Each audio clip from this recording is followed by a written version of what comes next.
Welcome back to part 3 of our interview with Steve Sims, where he tells us the art of making things happen, as well as why you should welcome failure.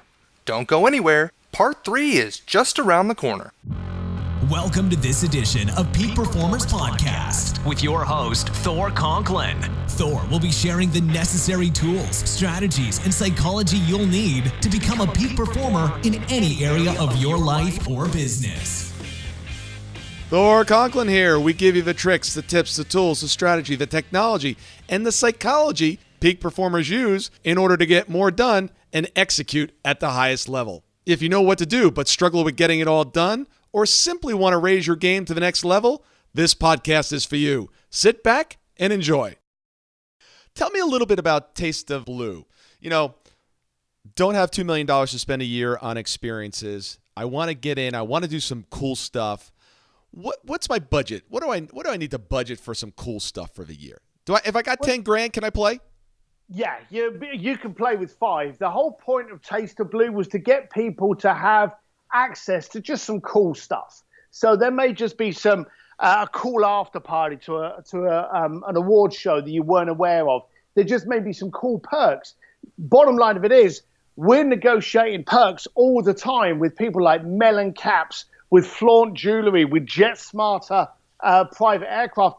We're negotiating deals all the time. You could be a member of Taste of Blue, never actually use us for any travel, access, tickets, experiences, and just benefit by saving bucks on the negotiated perks that we build up. So the whole point is this is for people on a much wider scale to be able to benefit from people cultivating a life and a lifestyle that you want to play in. It's got private parties, it's got community events, and it is being built up to be a strong community within first the US before we go international. All right, go check that out. It's tasteofblue.com. Let's dig in a little bit about your background as an entrepreneur. And I know one thing that I can ask you that you'll have no problem answering is, how'd you screw up along the way? What are some of the mistakes? When don't I screw up? The logo. I love the logo. Yeah, I'm not frightened of screwing up. I really am never frightened of failure. I've always classed failure as feedback on what not to do. So the second that I do something and it goes wrong, I can go, oh, wow, I just learned how not to do it. Yeah. And I'm as excited with knowing that as I am as when it goes right. Do you know the downside when everything goes right? You don't know how you're going to respond when it goes wrong. And I remember an old saying from my dad that he always used to say that the fight's not over when you go down, it's when you stop getting up. Yeah. And I just thought, fair enough. So shit happens, get up, dust off your kneecaps, hey, let's go again. I just learned that didn't work. So I will try projects, I will try, curating an experience, I will try designing an itinerary that I'll go, wow, everyone's going to want to love this. I remember when Inferno came out, the Dan Brown movie, or the Dan Brown book that then became in a movie from the Da Vinci Code. I put together, now that I've been doing a bunch of stuff around Italy, I put together this incredible Inferno package where we basically actually made you Robert Langdon and chased you around Florence. But no one bought it. I really thought this was going to be just like a slam dunk. Everyone would partake in it. No one wanted to touch it. Yeah, I'll do another event, and all of a sudden I can't get enough people in there. Every year I partnered with Elton John's Oscar party. That's a phenomenal event. I love getting people into that event. But I don't look at the failure as anything else. And if anyone that does know me or anyone looks me up on Instagram or anything like that, they'll know that I'm a great motorcycle fan. And I race motorcycles. I collect motorcycles. I had the honor of chatting with a MotoGP team in Austin earlier. And I was talking to them about the technology. And I said to him, and this is also a very important point, you can get impactful advice from people that have nothing to do with your industry, but it can very easily translate over into what you're doing. And I was talking to this guy about the technology that he used. And I said to him, I think I said something about, is that working? How is that getting you faster? And he turned around and he just said to me, he said, we're looking for the point of fail. And I said, what do you mean? He said, want to find out how far we can take this before it breaks. Because then, and only then, do we know how to reverse engineer it to make it stronger so it goes further. So they were actually welcoming, this failed. Where did it fail? It cracked there on that nut. Right, make that nut stronger. Now it can go another 20% stronger. Yes. And it just was encouraging that these people saw that. So I don't think I've ever failed. Yeah, I've made mistakes. I've fallen down. I've gone broke a few times. But each one's taught me, I can do this again. So welcome the failures. They'll only make you stronger. Absolutely. I love that about the motorcycles. I was out last night and someone said, man, you're 6'4", you're in good shape. What kind of sports do you play? Like, I play a little golf. I said, motocross. And they looked at me and said, motocross? Is that a sport? I said, let's go. Oh, dear. Oh, dear. Yeah, I race motocross and I'm 51 years old and both knees have been repaired. And sadly, I don't do motocross anymore. But if you want to get on a bull that absolutely hates you for 30 minutes, then that's motocross. That's right. But you know what I love about riding, whether it's motocross or it's street racing or just riding, is that, you're going down either it's a path or a track or the road, and you become so in tune at what's going around you. You have this awareness behind you, in front of you, side. You start to know what people are going to do stupid things in front of you 100, 200 yards ahead.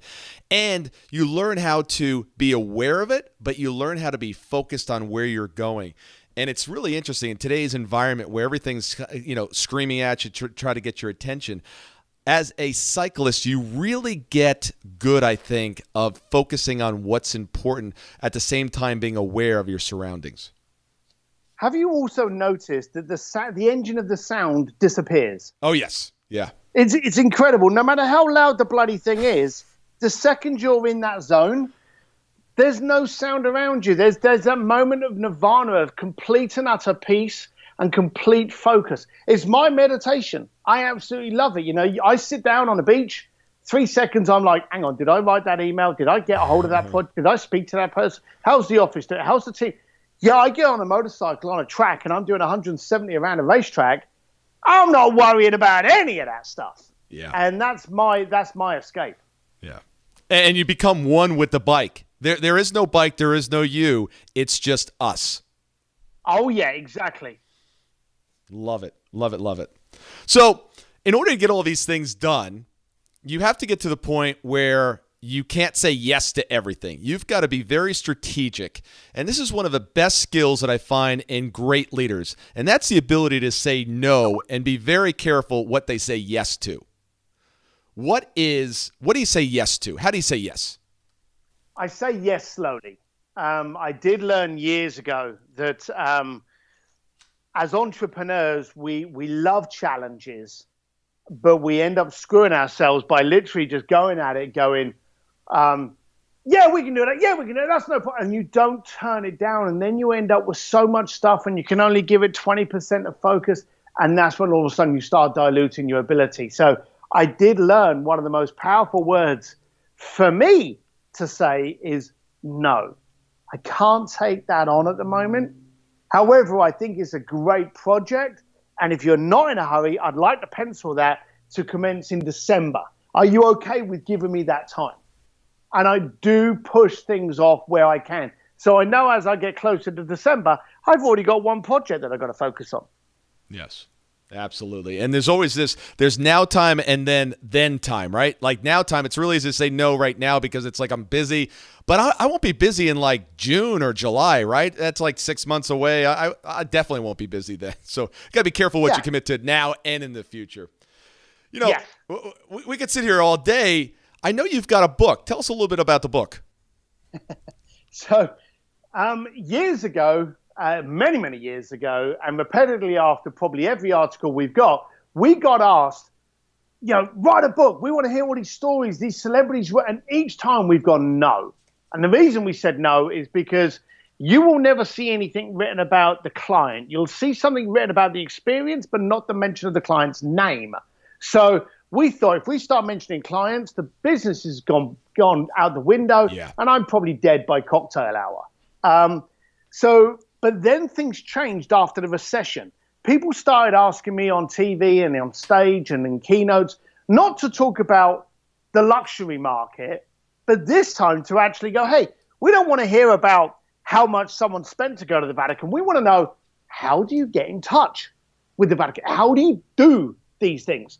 So I started doing a lot more entrepreneurial stuff like YPO and EO and Harvard and Pentagon. I started doing a lot of presentations at these locations on how to do it. And that's when it finally came around that it was the right time to do a book, Bluefishing, the art of making things happen. And there's the key. There is an art to it, but it doesn't do anything unless you make it happen. So in this book, we've got many chapters on how to audit your inner circle, how to communicate with people, how to avoid email, how to get the power of communication, how the better ROI is relationships, all these different chapters in there. And then at the end of every chapter that includes a story of what I did and then how I did it, there's actually a cheat sheet at the end of it that gives you steps that you can take into building up a better relationship. So I don't care if you're building up a florist or if you've got a government project on the works. This book will help you how to position and communicate to get the best result you want. Love it. Where's it available?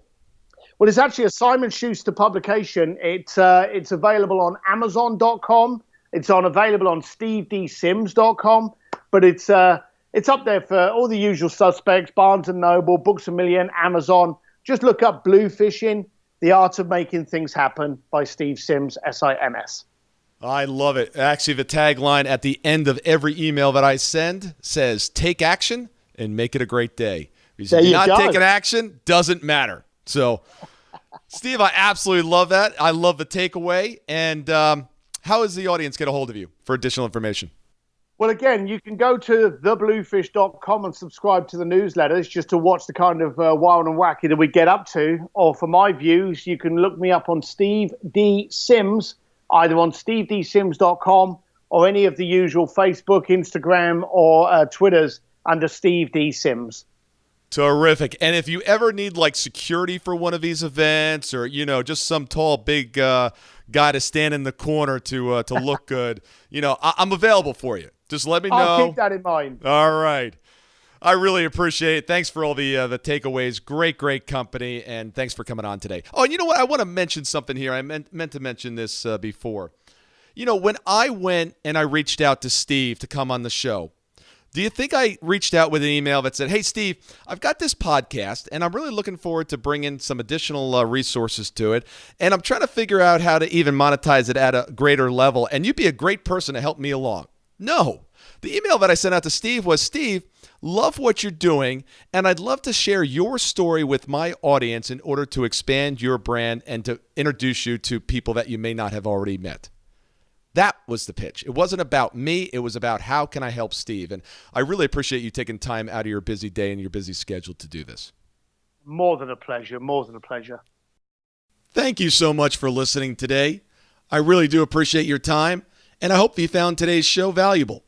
If you would like to receive these shows automatically to your phone or to your computer, simply go to iTunes and subscribe. After listening to several of the shows, if you're so inclined, please leave us a 5-star rating, as this helps us reach additional people and spread the message. If you're truly committed to taking your life to the next level and doing whatever it takes to become a peak performer, but something's holding you back, something is blocking your way, and you just can't seem to figure out what it is, send me an email to info@thorconklin.com, and I'd be more than happy to get on the phone with you. We'll schedule a 15-minute discovery call. No obligation, no cost. I absolutely love to hear from the listeners, and if there's something I can do to help, I'd be more than happy to do that.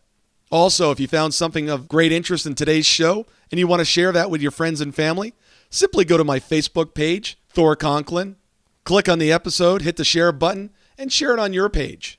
You can follow me at Twitter at Thor Conklin. The website is thorconklin.com. We're constantly adding new free resources, discussing additional tricks, tips, tools, and strategies on how to be a peak performer. Remember, I try to keep these episodes short so you can listen to them during dot time, doing other things, commuting, driving, walking, working out. Decide to be a peak performer in all that you do. And until tomorrow, have an absolutely amazing day.